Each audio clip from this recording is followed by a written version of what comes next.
तो हेलो प्यारे बच्चों, कैसे हो यार आप सभी लोग। हम वापस आ चुके हैं एक नया वीडियो लेकर के, जिसके अंदर हम आज आपको सॉल्व करके दिखाएंगे 5.1 एक्सरसाइज जो भी कंप्लीट। और मैंने पहला क्वेश्चन सॉल्व नहीं किया है क्योंकि उसके अंदर यार ट्रू और फॉल्स बताना है। वो आपने अगर मेरा बेसिक वीडियो देख लिया तो वो उससे इजीली हो जाएगा। तो चलते हैं अभी सेकंड क्वेश्चन के ऊपर, जहाँ पे क्वेश्चन सेकंड ये है, right four terms of AP, first term A and common difference is given. यानी हमारे को चार टर्म निकालनी है एपी की, जिसके अंदर हमारे को ए गिवन है और कॉमन डिफरेंस भी गिवन है। तो जो पहला क्वेश्चन है, पहले क्वेश्चन के अंदर गिवन है हमारे को ए की वैल्यू 10 और डी की वैल्यू 10। ठीक है, वैसे अगर डायरेक्ट देखा जाए तो हमारे को मालूम है कि इसका जो एपी बनेगा वो 10, 20, 30, 40 बनेगा, बट फिर भी हमारे को इसको सॉल्व करना पड़ेगा एज फॉर्मूले के हिसाब से। तो ए एन का वैल्यू है a plus n minus one bracket d. मैंने आपसे पहले भी कहा था कि इस फॉर्मूले को अच्छे से याद कर लेना, रट लेना, डाल लेना दिमाग में, बहुत काम आने वाली चीज़ है। तो a2 की वैल्यू, यानी अब जो इसका सेकंड टर्म होगा उसको हम a2 से डिनोट करेंगे। इसका मतलब n की वैल्यू क्या है 2, तो 2 माइनस वन क्या होगा 1, तो 1d, d का वैल्यू 10, तो a2 का वैल्यू आ गया 20। ऐसे ही a3 का वैल्यू क्या आएगा, n की जगह क्या रख देंगे 3 minus one 2, and 2 into 10 equals to 20, 20 plus 10 30। a4 में क्या करेंगे 4 माइनस वन 3 10 30, और इसका वैल्यू आ गया 40। ओके, इस तरीके से जो सेकंड क्वेश्चन है उसमें ए की वैल्यू है -2 और डी की वैल्यू है 0।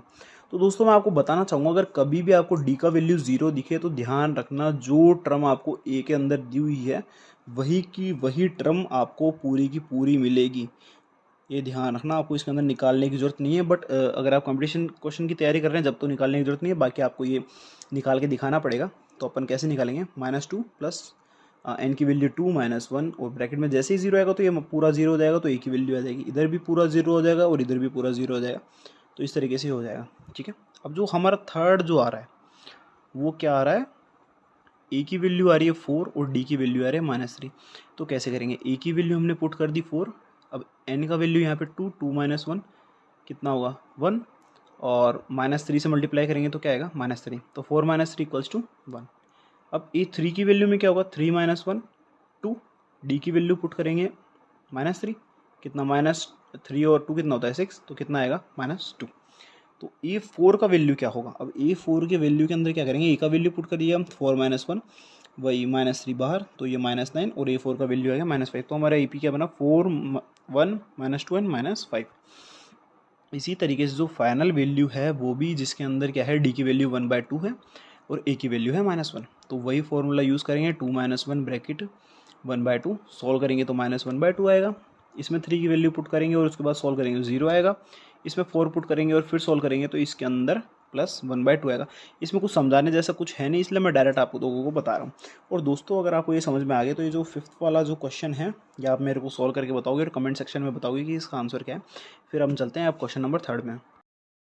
तो दोस्तों अब ये क्वेश्चन नंबर थर्ड में अब क्या करना है, right the first term and common difference of A P.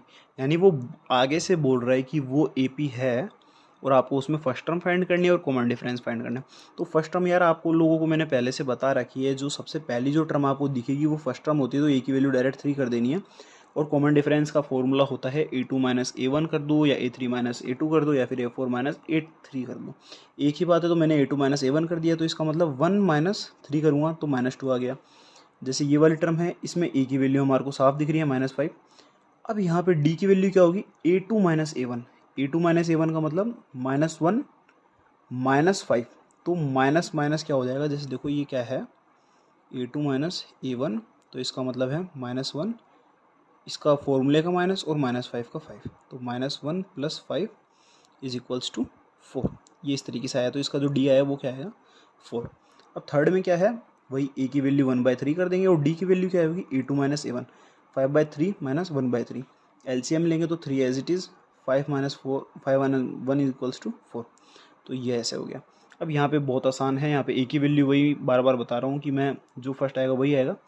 D की value a2 minus a1, a2 क्या है 1.7 माइनस 0.6 इज इक्वल्स टू 1.1। अब यहाँ पे हमने ये भी फाइंड कर लिया।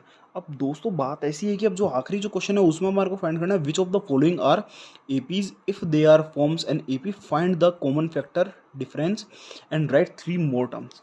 इसका मतलब क्या करना है, ये जो क्वेश्चन नंबर सेकंड और थर्ड है इन दोनों का कॉम्बिनेशन है। कॉम्बिनेशन कैसे है, सबसे पहले आपको फाइंड करना है कि कोई एपी है या नहीं। तो एपी फाइंड करने के लिए हम वैसे क्या करते हैं, a2 माइनस a1, फिर हम करते हैं A3 माइनस A2।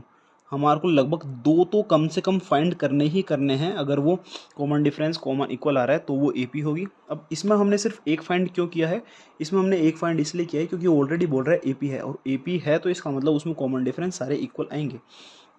फिर क्या अपने को क्या डिफरेंस फाइंड किया, डिफरेंस फाइंड करने के बाद क्या करना है, जैसे अपन क्वेश्चन सेकंड में क्या किया था, अपन ने ए की वैल्यू पुट की थी, एन की वैल्यू पुट की थी। एन की वैल्यू कैसे भाई, जैसे थर्ड टर्म हो गई, जैसे क्या कर रहा है 1 2 3 4 तक आ गई। अब ये बोल रहा है 5 ही फाइंड करनी है, तो एन की जगह 5 पुट करना है, और जो क्वेश्चन जैसे हमने वो सोल्व किया था वैसे का वैसे सोल्व हो जाएगा। और फॉर्मूला हमारे को वही याद रखना है, a plus n minus one bracket d is equals to a n. ये बेसिक फॉर्मूला है और मैं अभी भी बार बार बोल रहा हूँ, इसको अच्छे से याद कर लेना, इससे सारे क्वेश्चन आपके हो जाएंगे। तो सब्सक्राइब कर देना प्रोफेशनल MG क्लासेस को। मिलता है नेक्स्ट वीडियो के अंदर, तब तक के लिए बाय बाय।